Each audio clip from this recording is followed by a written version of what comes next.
Everyone has a limit. I discovered mine the day my boss spat in the cleaning lady's coffee and laughed like it was funny.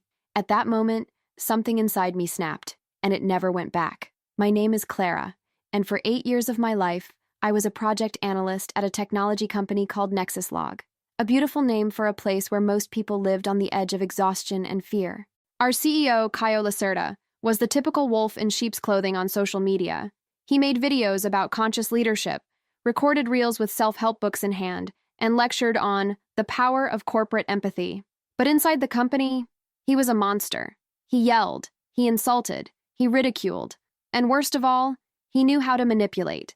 He knew exactly who to destroy little by little and who to reward with small crumbs of praise to maintain the facade of a good boss when necessary. And for a long time, I was one of those he praised, one of those he used as a showcase. I was the darling of management. I met absurd deadlines, stayed up all night reviewing schedules, and saved failed projects at the last minute. In return, a dry, great job on Slack and the vague promise of a promotion that never came. But what kept me going was something deeper.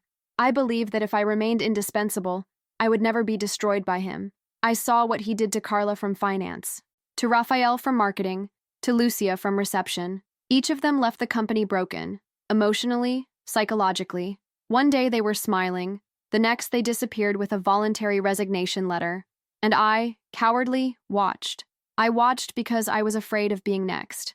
But everything changed the day he did that to Mrs. Inez, the 63-year-old cleaning lady who treated everyone with affection. She was like a grandmother to many there, including me. She placed his coffee in the room as she always did, and he, with that disgusting air of superiority, looked at her, said, "Poor people's coffee makes me sick," and spat in the cup. Then he laughed, a low, cynical laugh that reverberated through the meeting room where I was also. Silent. Inez remained motionless. Then she lowered her eyes and left without saying a word. That night, for the first time, I couldn't sleep. I felt disgusted with myself. Disgusted for being part of the machinery that allowed Caio to exist with impunity. And for the first time, I thought, what if I was the one to take him down? Not for heroism, not for justice, for revenge, for every tear hidden in the bathrooms, for every employee who took anxiolytics to get through a normal day, for every promotion denied, for every gratuitous humiliation. But what I didn't know at the time was that in order to bring him down, I would also destroy innocent people, and that the weight of that choice would haunt me for the rest of my life. The morning after the coffee incident, I tried to talk to Dona Inez. I found her in the storeroom, cleaning a shelf with shaking hands. She smiled at me as she always did, but her eyes were different. There was something broken there, as if a part of her had given up on believing in the kindness of people. "Is everything okay, Mrs. Inez?" I asked in a low voice. She hesitated, looked around and replied, "Daughter, whoever needs a job will swallow whatever it takes. Just pray to God that he doesn't let our hearts turn to stone."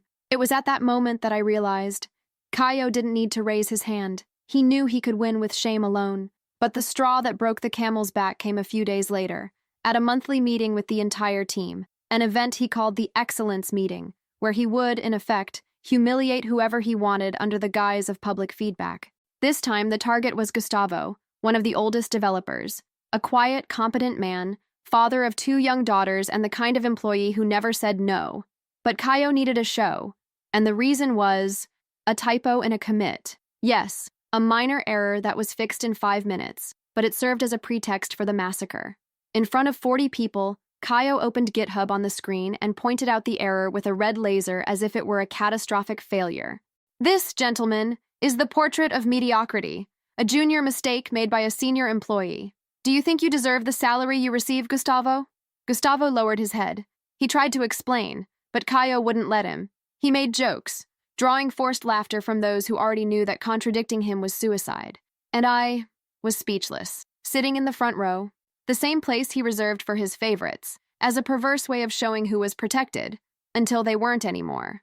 That day, something started to boil inside me, but the real blow came weeks later. It was a Friday, late afternoon. I had just finished an impeccable presentation for an international project we were competing for with a competitor company from Germany. I had done everything myself: scope, layout, execution plan, financial projections, everything. Caio hadn't even read it. When the international client praised the material and said that the presentation was decisive in closing the contract with NexusLog, Caio smiled, shook the director's hand, and replied, "We are a team here, but the leadership always comes from me," without mentioning my name, without a glance, as if I were invisible. After the meeting, I ran into him in the hallway. I tried to congratulate him on the contract, keeping up a friendly facade. He just gave me a cold look and said, "Clara, don't fool yourself. You are efficient, but you are replaceable. They all are. They all are." Those two words stayed in my head like a sharp echo. I locked myself in my room and cried in silence, for the humiliation, for the injustice, for the weight of years of swallowing frogs, believing that at some point he would recognize my worth. It was that weekend, with my head boiling and my heart hurting, that I began to draw up a plan, a careful plan, a plan that would make Caio fall. But I didn't want to just knock him down. I wanted him to bleed, professionally, socially, psychologically. And I knew exactly where to start. On Monday, I returned to work with a calm that was not my own. I knew something inside me had changed. It was no longer about justice. It was about taking back control. I needed that. But before anything else, I had to face the damage that company had already done to me. In the following weeks, my productivity plummeted. Meetings made me feel nauseous. The sound of Caio's voice gave me goosebumps, like a fuse always ready to set everything on fire. I slept badly. I avoided mirrors. I had crying fits in the bathroom, in the car, at home. My friends said I was different. My parents thought it was stress, and I smiled at everyone and said everything was fine. Lie. I felt guilty. Guilty for being complicit, for not having defended D. Inez, for having let Gustavo be humiliated, for pretending to be neutral, when, in fact, my silence had always been a choice. But there was something deeper eating away at me, the feeling that I was a hostage to a structure that rewarded the predator and sacrificed the vulnerable. Nexus Log wasn't just a job. It was my livelihood, my resume, my reputation. And I knew that if I walked out that door without a strategy, he would destroy me, like he had so many others. It was then that I began to collect and observe. It wasn't difficult. Caio was vain, and vain people talk too much. He liked to brag to directors about inflated contracts, adjusted payments in the background, agreements with shell companies. I listened to everything and recorded it. Yes, I recorded meetings, speakerphone calls, hallway conversations, and I started organizing it all in an encrypted folder. But while I was preparing my revenge, the downfall within me continued. Anxiety became a constant ghost. I started taking sleeping pills. I avoided contact with my colleagues, afraid of being discovered. I had panic attacks. And one Sunday, I broke down at my parents' house, in tears, saying that I wanted to disappear from the world. My mother held my hands and asked, "What are they doing to you in that place, daughter?" And I lied again. I said it was just pressure from work, that it would pass, that everything would be okay. But I knew I wouldn't. At least not until Caius paid for everything. Things started to change at the company too. Some employees started to leave. A developer admitted to burnout and asked for a leave of absence. An HR analyst was reassigned after reporting covert harassment. Caio, of course, treated it all as natural adjustments and organizational improvements. And what about me? I'm being praised again. Maybe because he felt I was about to snap. Maybe because, like every predator, he sensed tension before the bite. And then the snap came. The missing piece. The pathway that connected my pain to his collapse. An email. Simple, direct, sent by mistake by a third-party supplier. Attached to it was a contract with values that were very different from those shown on our official accounting platform. There was the fraud, clear as day. That document was the trigger. I took a deep breath, closed the email, and for the first time in months, I smiled. Not a happy smile, but a cold smile of someone who sees the end approaching. Only the end. Wasn't just his. It was of many, and I didn't know it yet. With the email saved, I opened the encrypted folder where hours of recordings, spreadsheets, printouts, and reports extracted behind the scenes were already stored, all with dates, times, and names. I wasn't a hacker, but I knew enough to put together a robust dossier. Caio was exposing himself more than he imagined. He was too vain to be careful. I spent weeks piecing together a timeline, linking suspicious contracts to recorded meetings, associating payments to shell companies, some registered in the name of frontmen Caio had known for years, including a third cousin who served as an outside advisor. I put together digital and physical folders. And then the question arose, what to do with all that? I couldn't trust HR. I was completely submissive to him, nor could I trust the board of directors, almost all of whom were appointed by him, with their eyes full of blood and their tails tied to a rope. And what about anonymous complaints? I knew of cases where people tried. They were all exposed and fired for misconduct. That's when I thought of something more radical: the press. I researched investigative journalists. I read previous reports on corruption in private companies, and I found a reporter named Viviane Leal, known for taking down bigwigs in corporate scandals, discreet, relentless, and with sources in the public prosecutor's office. I arranged to meet her at a cafe in another city on a Saturday morning. I arrived early, nervous, holding the flash drive as if it were an explosive. When she arrived, she barely introduced herself. She just said, "I was told you have something big." I looked into her eyes and replied, "I don't know if it's big, but I know it's rotten." I told her everything, from the toxic culture to the manipulation of contracts. I showed her evidence. She listened to everything without interrupting, writing it down with a pen in a small black-covered notebook. In the end, she simply said, "This is going to blow up, but are you ready for what comes next?" I didn't answer, because the truth is, I didn't know. The following week, Viviane sent me an encrypted message. "Everything is confirmed. It's going to explode soon. Get ready." I went back to work the next day as if nothing had happened. But inside, something new was growing: power. For the first time, I wasn't just a cog. I was the catalyst. I began to observe Caio with different eyes. He walked calmly, perhaps even more lightly, as if he was convinced that his position was unbeatable. Little did he know that the clock was already ticking. But even with the certainty of what was to come, something inside me trembled. I began to look at my colleagues with guilt. Many of them, even the sycophants, were victims of the same system. People who swallowed toads to keep their jobs, pay bills, support families. Caio's fall would not be clean. He would take innocent people with him. And this became even clearer when the reporter called me again, 2 weeks later, saying, "The article will be published next Monday. The public prosecutor's office already has the documents. Prepare for an earthquake." That night, I didn't sleep. I stared at the ceiling, wondering if I was a vigilante or a ticking time bomb disguised as a model employee. But when morning came, I took a cold shower, put on my best clothes, and went to work with a restrained smile on my face, because the plan was ready, and chaos is about to begin. On Monday morning, I arrived at the company before everyone else. I went into the most remote meeting room, the one that no one had used since the pandemic ended. There, with the blinds closed and my cell phone on airplane mode, I waited. I knew that this would be a different morning, the longest of my life. At 9:17 a.m., the Fato e Verdade magazine website published the article with a headline in red letters: "Nexus Log CEO involved in technology contract fraud scheme. Insiders confirm abuse and corruption." Within seconds, the company was silent. Computers started popping up with notifications. The headline spread through internal groups. Slack went silent. No one dared to say anything out loud, but eyes were wide. There was panic in the air, but not in the open. It was a hushed fear, whispered in the hallways, reflected in the fingers that tapped away on phones hidden under desks. I just watched. Caio hadn't arrived yet, and when he walked through the door at 9:42 a.m., I, with his cell phone glued to his ear, I realized something I'll never forget.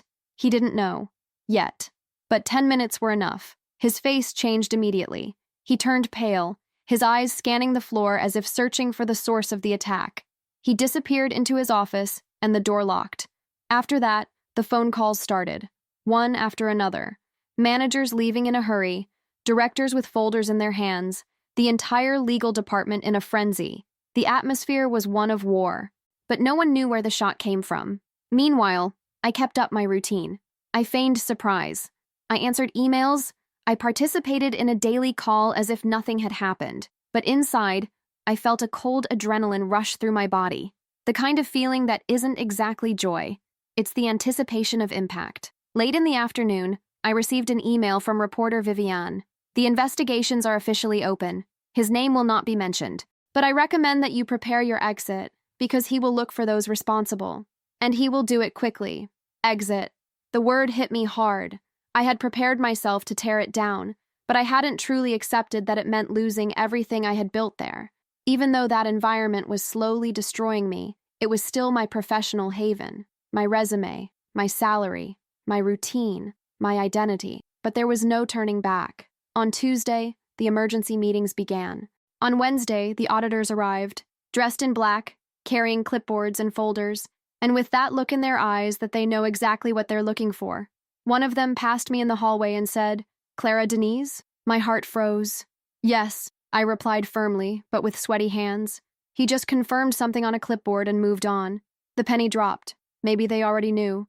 Maybe the anonymous tip wasn't so anonymous after all. But up until that point, my name had been kept out of everything, and I needed it to stay that way. On Friday, internal servers began to be audited. The IT team was locked in the control room, reviewing access and backups. And late in the afternoon, the announcement came. By decision of the board, CEO Caio Lacerda is temporarily removed from activities until the conclusion of the investigations. The news came like a bolt of lightning. Some celebrated silently. Others began to tidy up their desks. Uncertainty hung like a dark cloud. And me? I locked myself in the bathroom and cried. Not from sadness, but from exhaustion. Months of tension, fear, and preparation. And now, the outcome was beginning. But what I didn't know yet, and what no one could have predicted, was the cost that this outcome would have. Because his downfall would not come alone. She would drag many. And the first warning came the following week, when the list of cuts was released. With 20 names, 20 innocents. The list was read on a gray Friday, in a dry email with the title, Contingency Plan and Internal Restructuring. No meeting, no notice, not even a human call. Just a PDF.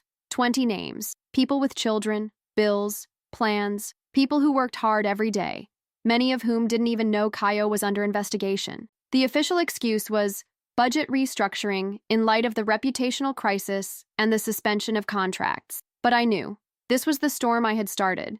Among the names were Gustavo, the developer that Caio had humiliated; Mariana, the content coordinator who was newly married and supporting her recovering husband; Luis, one of the most dedicated IT technicians I have ever met; and Inés, she too. Yes, the cleaning lady, the one Caio had spat in the coffee, the one who had swallowed her pain for survival. They fired her for outsourcing cleaning services, a nice way of saying, you are disposable. I locked myself in my room, put my head in my hands, and for the first time, I doubted myself. Did I do the right thing? Could Caio, even rotten, somehow keep that building standing?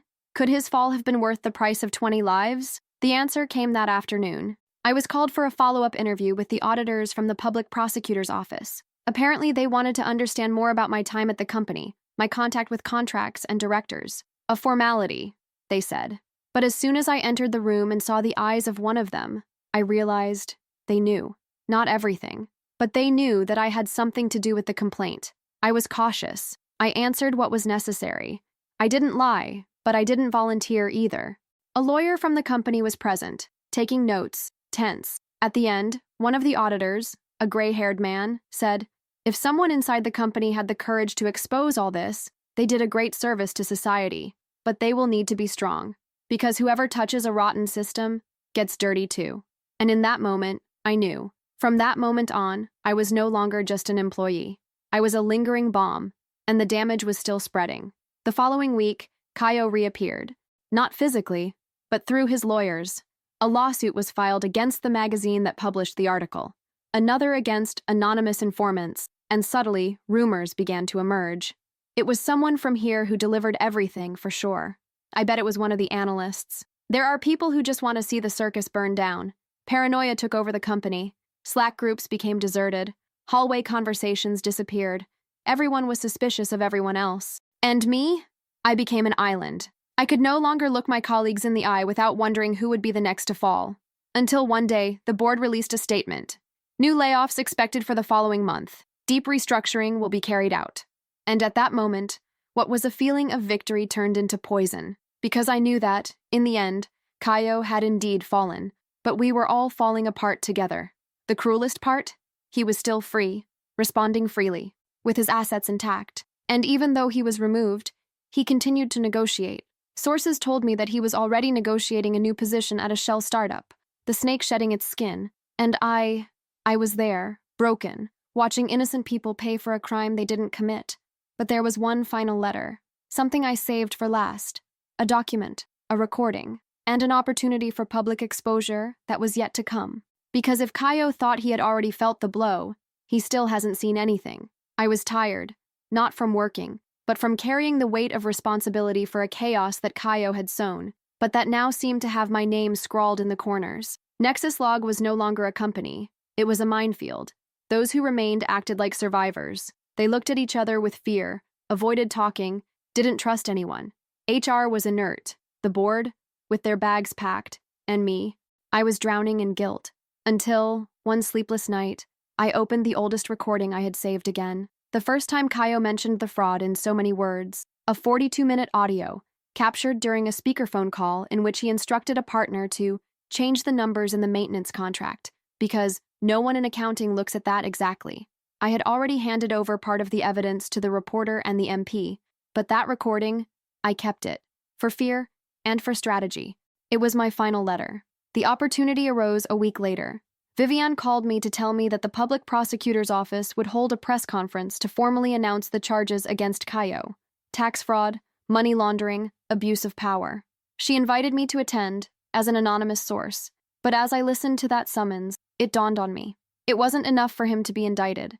I needed to make him fall where it hurt most, his public reputation, and then came the plan.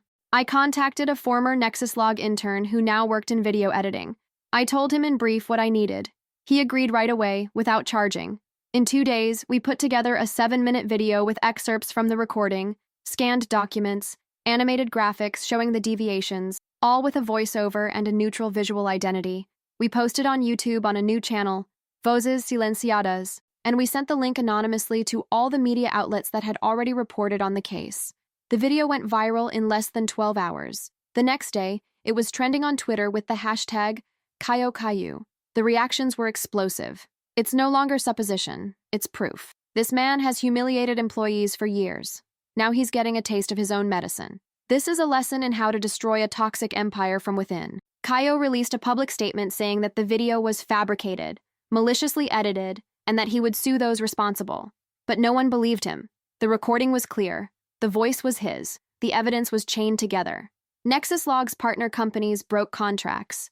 Investors walked away. Clients requested audits. And the most symbolic thing, the headquarters was invaded by court officials, who sealed Kaio's office and seized computers. 2 days later, he was officially arrested. Preventatively, they claimed he was a flight risk. I cried, not with joy, but with relief, a relief that hurt. I thought about calling Ines to tell her that somehow it was for her, but I didn't have the courage. The following week, I was called by the press to give interviews, anonymously if I wanted. I turned them all down. I didn't want the stage. I didn't want fame. I just wanted to breathe. Kaio fell, for real. But along with him, 20 people lost their jobs, people who trusted the company, who had nothing to do with corruption, who were now looking for vacancies in LinkedIn groups, sending in their resumes, desperate. And I couldn't get it out of my head. But that Friday night, as I closed my laptop, I received an email. It was from Mariana, one of those fired. Clara, I don't know if it was you, but if it was, thank you, because he almost broke me. I just wanted you to know, the pain of falling is real, but living in constant fear is worse. I cried, again, alone, in the dark, and I understood in that moment that not all revenge is sweet. Some are salty, with the taste of tears, but even so, necessary. Kaio's arrest was the event that sealed NexusLog's fate. In a matter of days, the company's image plummeted. Market confidence evaporated like smoke from a poorly controlled fire. Minority shareholders disappeared from the map. The board of directors remained silent, and the chairman of the board resigned, citing personal reasons. The main building was partially emptied. The remaining employees began to be laid off in silent batches, without notice, without meetings, without faces. The company did not officially declare bankruptcy, but inside, it was dying, a system suffocating from its own poison. And I was in the middle of it all. I walked through the empty hallways like a ghost. My classmates avoided eye contact. Some were suspicious of me. Others looked at me with silent curiosity, as if they knew, but preferred not to confirm. My head was pounding with questions. Would Kaio have fallen without so many collateral victims? Was my choice fair? Or was it just effective? I carried a weight that not even justice could alleviate. The messages kept coming. Mariana got a temporary position at another company. Gustavo wrote to me saying that, despite everything, he was happy to see the downfall of the man who made him doubt his own worth. Mrs. Inez, she disappeared. I heard that he went back to work at an accounting firm in the neighborhood where he lives. I never saw her again. But the hardest part came in the form of a court order. Although I was not named in the lawsuit as the author of the complaint, Kaio, or rather his lawyers, tried to hold me indirectly responsible for leaking internal information in a parallel lawsuit for compensation for moral damages. It was a dirty game, an attempt at revenge disguised as a lawsuit. My name was not officially in the criminal case, but now it appeared in the civil case, and there began a new battle. I had to hire a lawyer. I was advised to leave the company before it was exposed publicly. HR didn't lift a finger. No one defended me. My previous silence, my past loyalty, they meant nothing. I resigned, not because I wanted to, but because I understood that my cycle there had ended. I was no longer welcome, and for many, I was the face of ruin, even if they didn't know it for sure. The day I cleared my desk, it was raining, like in the movies, like in the poetic ironies that life loves to throw in our faces. I left behind a red folder. In it, I put a letter, not an apology, not a confession, but from memory. If you are reading this, it is because something has collapsed. And if something has collapsed, perhaps it is the chance to rebuild. But rebuilding only makes sense if it is done with dignity. May this pain serve as a reminder.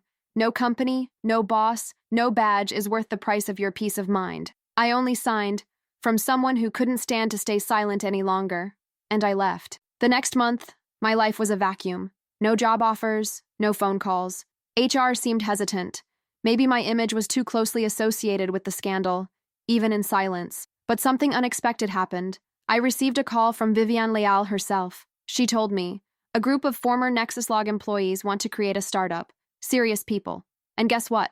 They want you to lead the project. They said they need someone with courage. It took me a while to accept it. Fear still haunted me. But after falling so many times, I learned that there is no new beginning without risk. And when I finally signed the contract, I promised myself, I will never again allow fear to make me an accomplice. I will never again confuse silence with safety. Caio fell, but I got up. And that was my true victory. Today, I write these words from the new office I share with 3 incredible people. The startup that was born from the ashes of NexusLog is called Lumen, in honor of what was most missing back then: light, transparency, clarity, and humanity. We are small, but we are whole. There are no glass rooms. There are no personality cults. There are no untouchable positions. Here, everyone eats lunch at the same table, and everyone listens, including me. It took me a while to understand that what I did wasn't just revenge.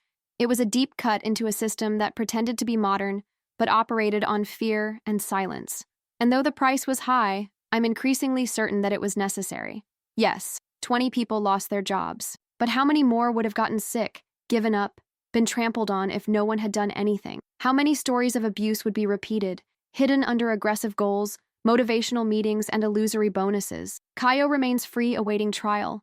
The defense is trying to turn the case into political persecution. But the truth is something that no one can keep quiet about. With each new report, with each complaint that emerges in neighboring companies, I know that somehow we are starting something. And if my story serves anyone else, let it serve as a warning or as a push. Because sometimes what seems like weakness is just the beginning of a courage that was dormant. And courage hurts. It takes its toll. But it frees. I reconnected with Inez. It had taken me weeks to find her. She was working at a small accounting firm, I was told. When she saw me at the door, her eyes filled with tears. And before I could say anything, she hugged me and said, "I heard it was you." I tried to explain myself. I apologized for not having done it sooner, for not having defended her at the right time. But she just smiled, tired, and said, "Sometimes God waits for the right time to move the pieces. What you did wasn't for me. It was for everyone.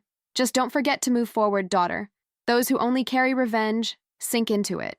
These words stay with me to this day. I also met Mariana, Gustavo, and other former colleagues. We are creating an informal support network to help professionals who have worked in toxic environments rebuild their careers with dignity. It is still small, but we have already helped 4 people get interviews. One of them started working with us at Lumen this week. What about me? I still have nightmares.